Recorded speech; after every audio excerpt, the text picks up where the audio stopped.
Join me as I casually read The Coldest Winter Ever by Sister Soldier.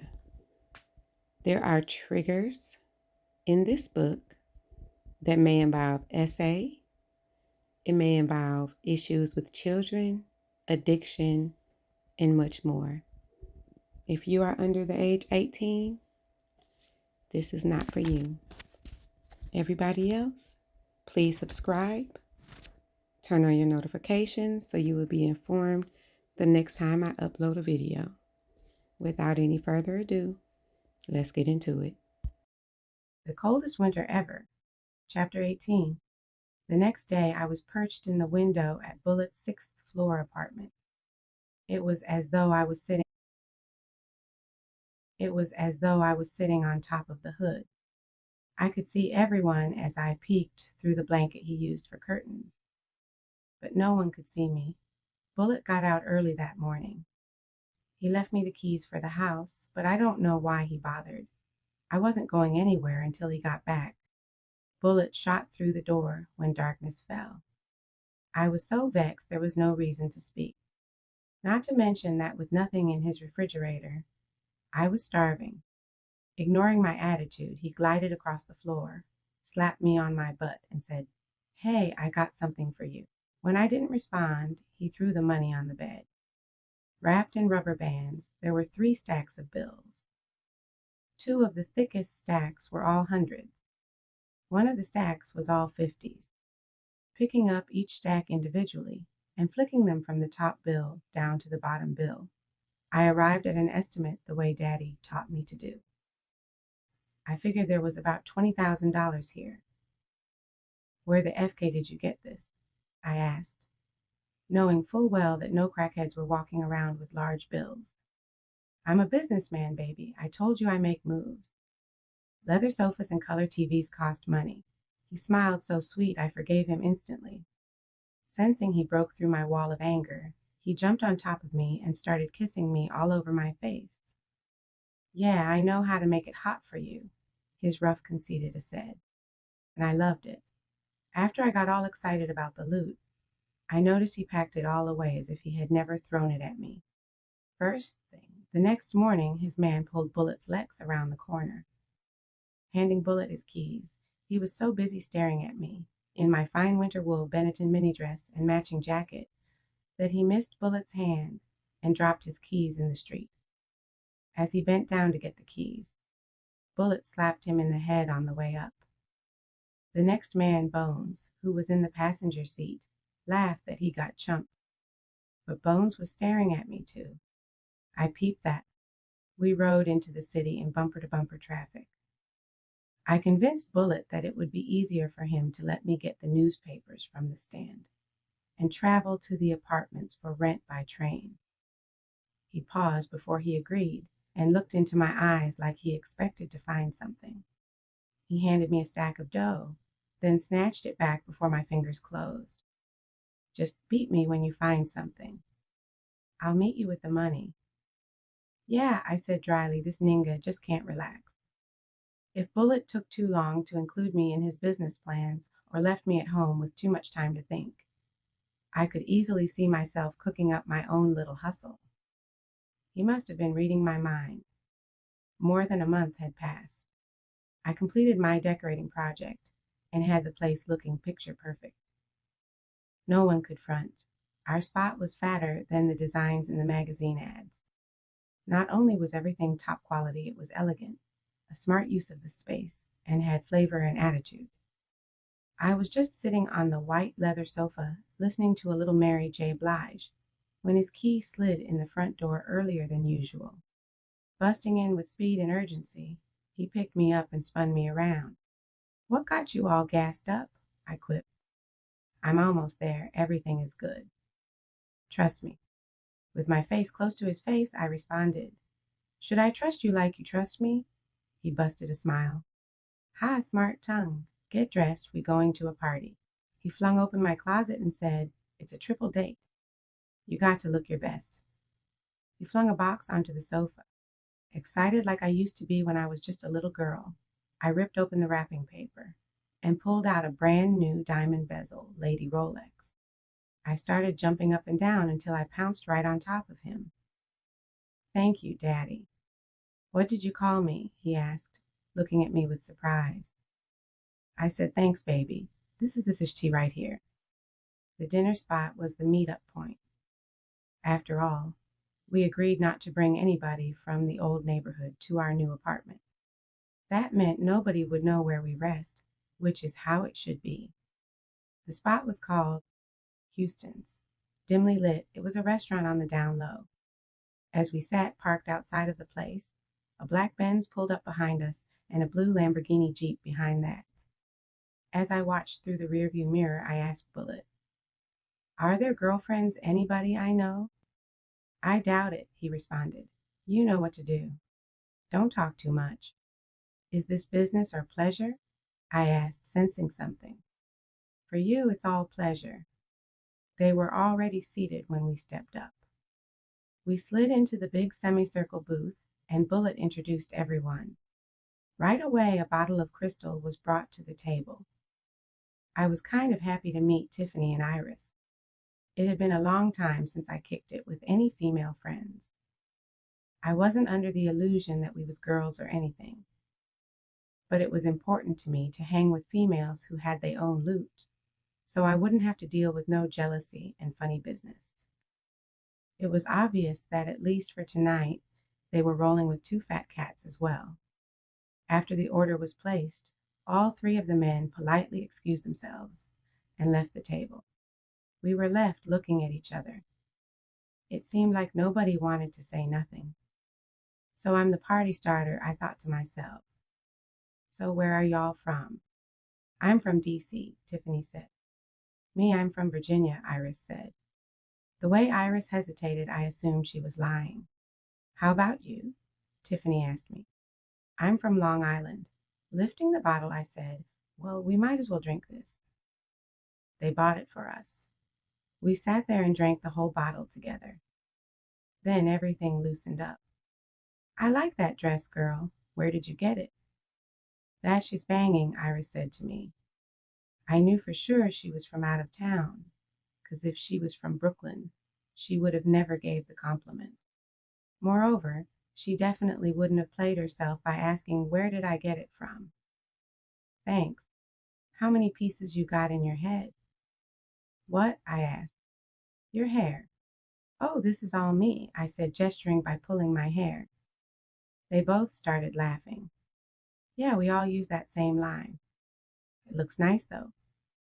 "Which one of y'all was riding in that Lamborghini?" I asked.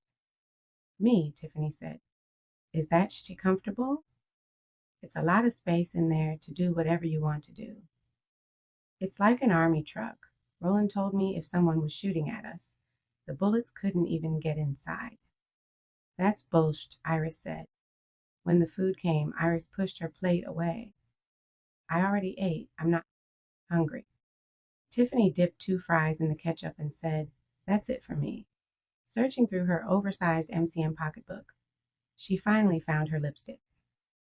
"Let's go to the bathroom." I moved to let them out. Then I continued to sit there. Tiffany called to me and gestured, "Come on." I looked around the restaurant. I saw Bullet standing in between the bar and the window, talking. He saw me looking but didn't say nothing. I guess it will be all right. So I got up and went with them. "Iris, your titties is coming out of that bra." Tiffany helped her to adjust the straps. Everybody was touching up their hair, looking in the bathroom mirror. Iris was smoking a cigarette. Then Tiffany picked up my pocketbook. I noticed she left her bag on the sink. "Tiffany, you got the wrong bag," I told her. But she kept walking toward the door. "That's your bag right there," Iris said to me, pointing to the MCM bag. "What the FK?" I rushed Tiffany, grabbing my bag by the strap. Iris pulled out a 9 and pointed it directly at me. Both the wind and the words left my mouth. I couldn't talk. "Take that bag. It's for your man." "Don't blow it. Somebody should have put you up on it in advance." They bounced. In the bag I found several guns and a small bag of coke. I'm not dumb, so I caught on. I tore a small hole in the bag and tasted it. It was the real thing. I closed it up and stepped out. When I walked out, Bullet, Bryce, and Roland were seated at the table, laughing and talking like they were best friends. They had started to eat their food, each of them. Tiffany and Iris had slid themselves back in the... It's all good, baby. Sit down. Now I'm thinking. No, it's not all good. This ficking bag don't match my dress. Nobody in Brooklyn rocks MCM anymore. Somebody needed to tell these down south hoes that I wanted to be in on the business. But I didn't like being the only one who didn't know what the fgay was going on. We continued to sit casually for 5 more minutes. Money on the table, a tip to the waiter, phony hugs and kisses, and we were out. When we got outside in the cool, crisp air, I thought I seen the feds milling about across the street.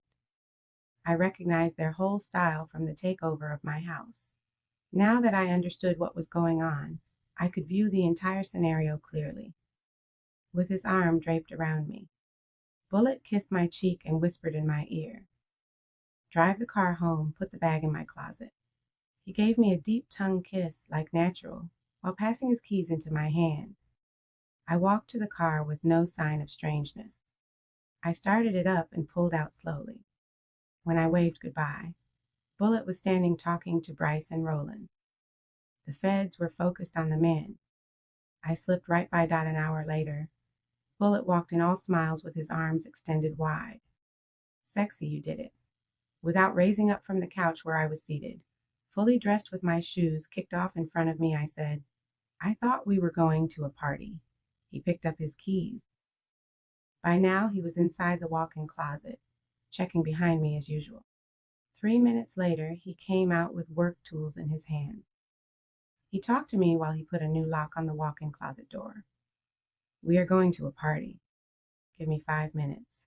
Oh, you ain't gonna say nothing, Ninga?" "Nothing about what?" "That little scene an hour ago. You said you wanted to be in. Now you're in. Why didn't you put me up on what was going down?" "'Cause the key to success is to be natural. Everything was easy, nobody acting strange or unusual. Them picking feds can smell you when you're nervous."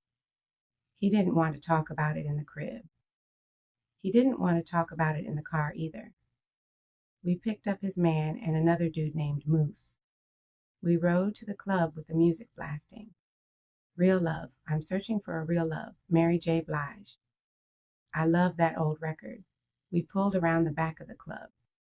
His man switched into the driver's seat, and me, Bullet, and Moose walked through the back door straight into the VIP section. "Whose party is this?" I asked. But I was drowned out by the music, noise, and excitement that surrounded us. Everybody in the place knew Bullet. It wasn't like Katz was excited to see him. It was like a respect thing. They acknowledged him quietly, said a few words in low tones, gave him pounds and hugs. But nobody got in his way, asked him for the VIP passes or identification or tea like that. Moose had Bullet's back so close, you'd think them ningas was joined at the hip. When Bullet wasn't giving somebody a pound, his hand could be found right on my waist, resting lightly on the top of my A. We found a small table in the corner in the dark. After ordering drinks, Bullet relaxed a little and began to talk to me the way he felt comfortable, in a crowded room, with the music at the high point, and Moose with his back to him, facing the crowd like a gigantic black stop sign. "Winter, you did good. I knew you could. I've been checking your flow. I like the way you think, the way you move." "So what does that mean?" "What do you mean? What does that mean?" "I'm giving you a compliment." "How much was it worth?" "How much was what worth?" "The guns and the powder." "What?" "$250,000. You see, you getting ahead of yourself now. I did the setup tonight for you, to get you accustomed to Taish. I could have pulled it off without you. I have plenty of times. You think you could just walk into this cold? You can't. They'll see you coming like a neon purple light bulb. You gotta work your way into this slowly. You gotta feel everybody you're dealing with. You gotta feel yourself. It could be the littlest sheet that gives you away. An itch on your nose, or tapping your feet and fingers too much, or the way your eyes move. If you do this, then you can give the appearance of being comfortable, at ease. Then you're natural at it instead of looking, smelling, and walking like a suspect. I ain't new to this. Bullet, I said with mad attitude. You wasn't a player on your father's team. Winter, you think street smarts is inherited. He laughed. Just when I opened my mouth to say something back. Moose turned and tapped Bullet. His attention was drawn away. Now I was waiting for him to finish talking to some dude. I was thinking at the same time that I just wanted to get my hands on some loot. Not for no specific reason, except I didn't like him keeping me with no more than $20 in my pocket and a few train tokens. I wasn't asking for a cut of his product or profit, just a few $100s, maybe 1,000 in my pocket so I could feel good. All right, Bullet. I'm willing to work my way in. I ain't no slouch or nothing, I reassured him. Oh, for a minute, I thought you was unhappy. Don't your man get you everything you need? Don't I keep your hands heavy? He asked, pointing out my new Rolex. Don't I keep the roof of your choice over your head? Name one thing you wanted that I didn't get for you. My father's address, I said softly. Damn, Winter. What you need? What the fick you need that I didn't get for you? What do you want? I'll get it for you. It was that second I wised up. I would never mention Santiago to Bullet again. For some reason that I wasn't getting, it was like asking about Daddy was an insult to him. Now I would get to my father on my own. I wasn't trading my own smarts for Bullet's. I could find my pops and stay on point with Bullet. I'd watched for an opening to pull it off.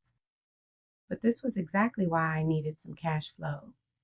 The wackest thing about celebrity parties is you're locked in the VIP section where nobody dances. The live party goes on outside of the VIP room. But Bullet had business in here. I should have known this wasn't no feeking date we were on. By the time we was leaving, I felt stressed. Usually when I'm partying, I ain't feeling no pain. It was going out the back door that I went crazy. I was walking close but slightly in front of Bullet. Bullet was directly in front of Moose, who had his back. Some fool came walking up to me. Within seconds, I recognized him as the bodyguard who drove me home from GS's mansion. What's up, Sasha? He was directly in front of me, so I stopped walking. Besides, he was about 6'2", much taller than me, and built. Do I know you? I said in a cold, flat voice. I played it off. Bullet, who was only 6 feet tall, put his hand on the cat and pushed him out of my path. You got the wrong girl, Ninga. Move on, Bullet threatened. Sasha, he said again, feeling himself and testing Bullet. You don't remember me from GS's. My king name ain't Sasha. I tried to cut him with my words. Money, I told you move on, Bullet said with death in his eyes. Bullet's leather jacket swung open, revealing his arsenal. Moose stepped in and said, Here, let me talk to you a minute, pulling the bodyguard to the side. Meanwhile, Bullet's man pulled up. Me and Bullet got in the car. Bullet gave his man the order. He parked on the opposite curb of the back entrance. I asked, What are we waiting for? Bullet, still heated, didn't answer. Bullet got out the car and signaled somebody. Next thing I know, he's outside talking to GS. Through the tinted window, I'm watching. Bullet's back was to me. I could see directly into GS's face.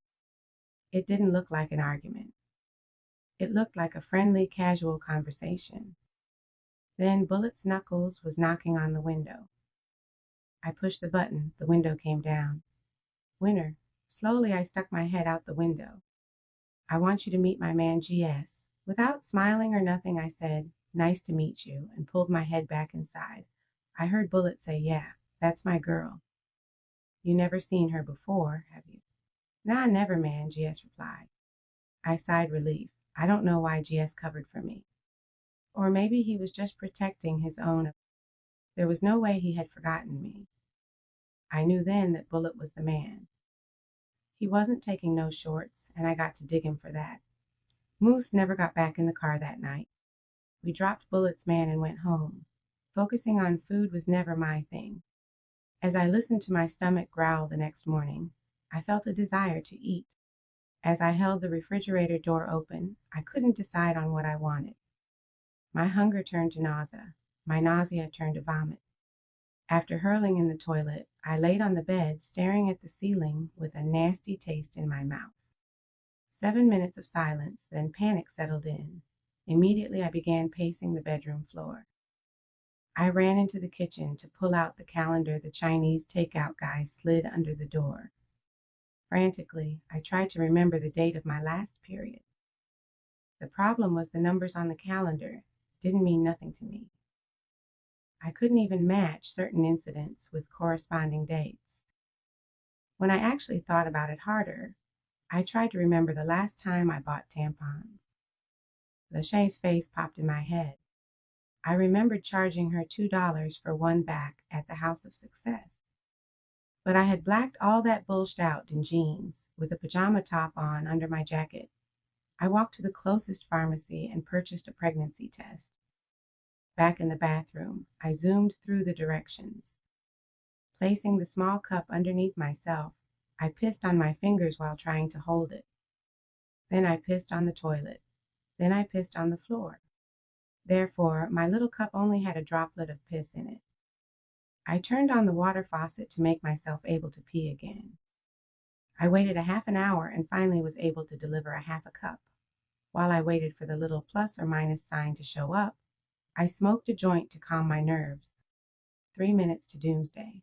It turned out positive. I was pregnant. The only thing to do now was get rid of it. After a short while, I remembered hearing an abortion jingle on the radio. I couldn't recall exactly how the commercial went, but I knew if I tuned in, within minutes the ad would come on. When I called, they gave me the location of the nearest clinic. A quick shower. I was dressed and on my way. It was a cloudy morning. Girls were jammed like sardines into the clinic. As I surveyed the room, it wasn't hard to figure the girls whose stomachs were not poking out yet were sure to abort after looking at the obviously pregnant idiots who decided to keep their babies. One big pregnant girl had dark, purple circles underneath her eyes. I saw stretch marks on knees, arms, titty tops, and even on her elbow. Some girls were balding from their condition. I even saw swollen hands, noses, and feet. One girl's ankles were so fat it looked like elephantitis. She had her big tree trunk legs propped up on not one but 2 chairs. Meanwhile, others didn't even have nowhere to sit. Now I'm steady counting who came in first, next, and so on. I wanted to get this over with before Bullet came home that night. The girl seated next to me leaned over to ask, "Are you nervous?" "Nah," I said, keeping it brief, not wanting to invite her into conversation. Then, "Why are you shaking your foot like that and bumping against my chair?" As I checked myself, I realized I was tapping my foot. I got control of it immediately. I was nervous the first time I got an abortion. It turned out it didn't hurt, though. It was like 1, 2, 3 over. The girl was still talking. I didn't say nothing in response to her, but I was glad to hear, once again, that having an abortion doesn't hurt. Back in the day, my girls told me the same thing. Yep, I couldn't believe this girl was going to keep on going in the conversation without any participation from me. This is my 5th one. I really can't get into creams. That makes me itch. Them pills make me sick. Can't feel shit with a condom. It's easier this way. It works pretty good, too. I only get knocked about once a year. Yeah, but it must be expensive, I said, allowing her to pull me in. Girl. She went into her pocket and pulled out a Medicaid card. I got an abortion credit card. In the examination room, the doctor grilled me. Do you have a private physician? No. When is the last time you had a gynecological exam? This is my first time. Why? Do you have a problem with that? I asked the doctor. I'm asking the questions, young lady, the Indian doctor with the dot said, like I was a lowly soldier in her army. When was your last period? I don't remember. Try to remember. I can't remember. When it was all said and done, I was 3 months pregnant or more. What do you want to do? She asked with a sickening look of concern. I want to get rid of it right now. Give me the abortion. Pulling the rubber gloves off her hands, one finger at a time, She said, "Not so fast. Have you given this any thought? There are options to consider. Look, on your commercials you said, it's a lady's choice. You do abortions? Now get it out." The doctor got up from the chair with the wheels on it. She went to the counter with her back toward me. I'm like, this bitch is crazy. She acts like this is personal. See the nurse on the way out. She'll give you an appointment for your termination. If you wait too long, this can get real messy. What's wrong with now? I asked her. There's another doctor who performs the procedure. You'll have to schedule it with the nurse now. I went right away to the nurse. It only took me 2 minutes of talking to convince her that I needed to be scheduled to abort tomorrow. You wouldn't want to be responsible for pushing me over the 3-month line now. I challenged her. Back at the apartment, I was seated at the kitchen table. Rapid picture frames flashed through my head. I traced the baby back to Boom. It was either him or GS as a whole bodyguard. I wished it was Bullets. I knew it wasn't because I was too far along. I remember the first time me and him feeked because it was on my birthday. Images merged as I made comparisons in my mind. Boom had silky hair. Bullet has naps and a Caesar cut. Boom was yellow. Bullet is brown.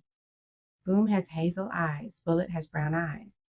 If it was Bullet's baby, he would marry me, give me the whole world, the whole 9 yards. But it's Boom's or the other guy's. There was no way to be sure. I couldn't front it off. So I'd get it scraped out first thing tomorrow. What you been doing all day? Bullet suspicious asked. Nothing. Did you go out? No. How come you didn't pick up the phone when I called? I was probably at the incinerator emptying the garbage. Why you didn't page me? You usually page me. I turned it around on him. I did page you, he said, staring dead in my eyes. I didn't get no beep. Then you must have been on the subway.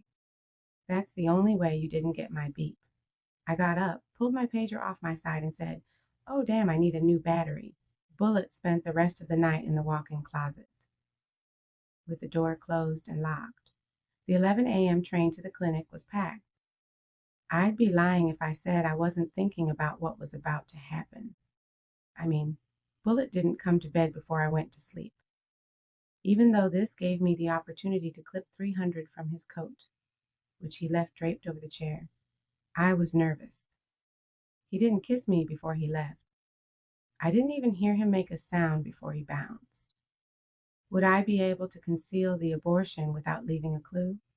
These thoughts converted into new thoughts when my eyes caught the front page of the New York Daily News.